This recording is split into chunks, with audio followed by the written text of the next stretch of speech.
मेंढपाळ आर्मीचे राष्ट्रीय कार्याध्यक्ष अंकुशराव मुढे यांना राष्ट्रीय कार्यगौरव पुरस्कार जाहीर. मेंढपाळ पशुपालक समाजाच्या न्याय हक्काच्या लढ्याला राष्ट्रीय स्तरावरची मान्यता. पुणे.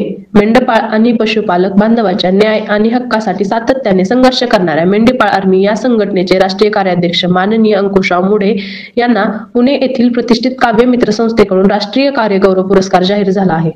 त्यांच्या या कार्यामुळे मेंढपाळ बांधवांच्या लढ्याला राष्ट्रीय स्तरावरची महत्त्वपूर्ण ओळख मिळाली आहे. अंकुशराव मुढे हे मागील अनेक वर्षांपासून मेंढपाळ आणि पशुपालक समाजाच्या विविध समस्या, अडचणी आणि शासकीय स्तरावर प्रलंबित असलेल्या मागण्यांसाठी सक्रियपणे लढा देत आहेत. विशेषतः फिरत्या मेंढपाळ बांधवांच्या वंचराचे प्रश्न, सरकारी योजनांचा लाभ मिळवून देणे आणि सामाजिक आर्थिक स्तरावर सक्षम बनवण्यासाठी त्यांचे कार्य उल्लेखनीय आहे. पुरस्काराची औचित्यता काव्यमित्र संस्थेने अंकुशराव मुढे यांच्या कार्याची दखल घेत हा पुरस्कार जाहीर केला आहे.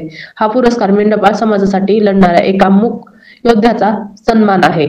मुढे यांच्या नेतृत्वाखाली मेंढपाळ आर्मी संघटना महाराष्ट्रभर मेंढपाळ जोडो अभियान यासारखे उपक्रम राबवून समाजाला संघटित करण्याचे मोठे काम करत आहे. या पुरस्कारामुळे मेंढपाळ आर्मी कार्यास नवी ऊर्जा मिळाली असून समाजाच्या न्याय हक्काचा लढा अधिक बळकट होईल यात शंका नाही. मेंढपाळ आर्मीचे पदाधिकारी आणि सर्व मेंढपाळ बांधवांकडून अंकुशराव मुढे यांना अभिनंदन. मेंढपाळासाठी लढणारी आर्मी मैदानात, मेंढपाळ जोडो अभियान मान तालुक्यात उत्साहात. हा व्हिडिओ मेंढपाळ आर्मी संघटनेच्या मेंढपाळ जोडो अभियान आणि त्यांच्या कार्याबद्दल माहिती देतो, ज्यामुळे अंकुशराव मुढे यांना पुरस्कार मिळाला आहे. DT news Maharashtra.